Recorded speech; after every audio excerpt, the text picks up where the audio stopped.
Pangeran Siddhartha dilahirkan pada tahun 623 sebelum Masehi di Taman Lumbini. Siddhartha lahir dalam keadaan bersih, tanpa noda, berdiri tegak dan langsung dapat melangkah ke arah utara, dan tempat yang dipijakinya ditumbuhi bunga teratai. Para petapa di bawah pimpinan Asista Kaladewala meramalkan bahwa pangeran kelak akan menjadi seorang Cakrawartin atau Maharaja dunia, atau akan menjadi seorang Buddha. Hanya Pertapa Kondana yang dengan tegas meramalkan bahwa pangeran kelak akan menjadi Buddha. Mendengarkan ramalan tersebut, Sri Baginda menjadi cemas, karena apabila pangeran menjadi Buddha, tidak ada yang akan mewarisi tata kerajaannya. Para petapa itu menjelaskan agar pangeran jangan sampai melihat 4 macam peristiwa. Bila tidak, ia akan menjadi petapa dan kelak menjadi Buddha. 4 macam peristiwa itu adalah: pertama, orang tua; kedua, orang sakit; ketiga, orang mati; dan keempat, seorang petapa. Sejak kecil, Siddhartha sudah terlihat sebagai seorang anak yang cerdas dan sangat pandai. Selalu dilayani oleh pelayan-pelayan dan dayang-dayang yang masih muda dan cantik. Di istana yang megah dan indah. Pada saat berusia 7 tahun, Pangeran Siddhartha mempunyai 3 kolam bunga teratai, yaitu kolam bunga teratai berwarna biru, merah, dan putih. Dalam usia 7 tahun, Pangeran Siddhartha telah mempelajari berbagai ilmu pengetahuan. Dia menguasai semua pelajaran dengan baik. Dalam usia 16 tahun, Pangeran Siddhartha menikah dengan putri Yasodhara yang dipersuntingnya setelah memenangkan berbagai sayembara.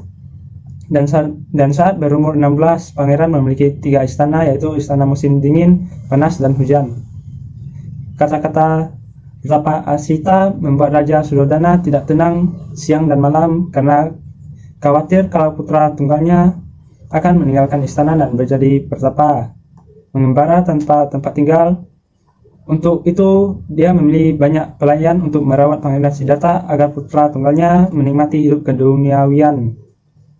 Suatu hari, Pangeran Siddhartha meminta izin untuk berjalan di luar istana, di mana pada kesempatan ini dia melihat 4 kondisi yang sangat berarti baginya, yaitu orang tua, orang sakit, orang mati, dan orang suci atau pertapa. Pangeran Siddhartha bersedih dan menanyakan kepada dirinya, apa arti kehidupan ini, kalau semuanya akan menderita sakit, umur tua, dan kematian. Lebih-lebih mereka yang minta pertolongan kepada orang yang tidak mengerti, yang sama-sama tidak tahu, dan berikat dengan segala sesuatu yang sifatnya sementara ini. Pangeran Siddhartha berpikir bahwa hanya kehidupan suci yang akan memberikan semua jawaban itu. Selama 10 tahun lamanya, Pangeran Siddhartha hidup di dalam kesenangan duniawi. Pergolakan batin Pangeran Siddhartha berjalan terus sampai berusia 29 tahun. Tepat pada saat putra tunggalnya Rahula lahir. Pada suatu malam, Pangeran Siddhartha memutuskan untuk meninggalkan istananya dan dengan ditemani oleh kusilnya Channa. Tekadnya untuk melakukan pelepasan agung dengan menjalani hidup suci sebagai petapa. Setelah itu, Pangeran Siddhartha meninggalkan istana, keluarga, kemewahan untuk pergi berguru mencari ilmu sejati yang dapat membebaskan manusia dari usia tua, sakit, dan mati. Petapa Siddhartha berguru kepada Alara Kalama dan kemudian kepada Udaka Ramaputta, tetapi tidak merasa puas karena tidak memperoleh yang diharapkannya.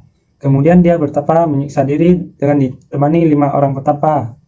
Akhirnya dia juga meninggalkan cara yang ekstrim itu dan bermeditasi di bawah pohon Bodhi untuk dapat mendapatkan penerangan agung. Di dalam pengembaraannya, Pertapa Gautama mempelajari latihan pertapaan dari Pertapa Bhagawa dan kemudian memperdalam cara bertapa dari 2 petapa lain, yaitu Pertapa Alara Kalama dan Pertapa Udaka Ramaputra. Namun setelah mempelajari cara bertapa dari kedua gurunya tersebut, tetap belum ditemukan jawaban yang diinginkannya, sehingga sadarlah Pertapa Gautama bahwa dengan cara bertapa seperti itu tidak akan mencapai pencerahan sempurna. Kemudian Pertapa Gautama meninggalkan kedua gurunya dan pergi ke Magadha untuk melaksanakan pertapa menyiksa diri di hutan Urawela di tepi sungai Naranjana atau Naranjara yang mengalir dekat hutan Gaya. Walaupun telah melakukan bertapa menyiksa diri selama 6 tahun di hutan Urawela, tetapi Pertapa Gautama belum juga dapat memahami hakikat dan tujuan dari hasil pertapaan yang dilakukannya. Nasihat tersebut sangat berarti bagi petapa Gautama yang akhirnya memutuskan untuk menghentikan pertapanya lalu pergi ke sungai untuk mandi. Badannya yang telah tinggal tulang hampir tidak sanggup untuk menopang tubuh petapa Gautama. Seorang wanita bernama Sujata memberi petapa Gautama semangkuk susu.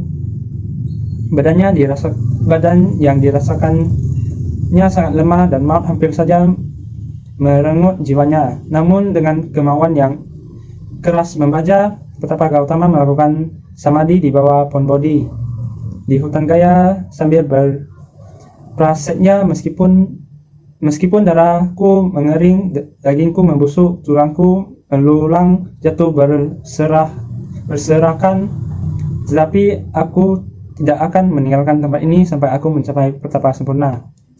Perasaan bimbang dan ragu melanda diri petapa Gautama. Hampir saja dia putus asa menghadapi godaan Mara, dewa penggoda yang dahsyat.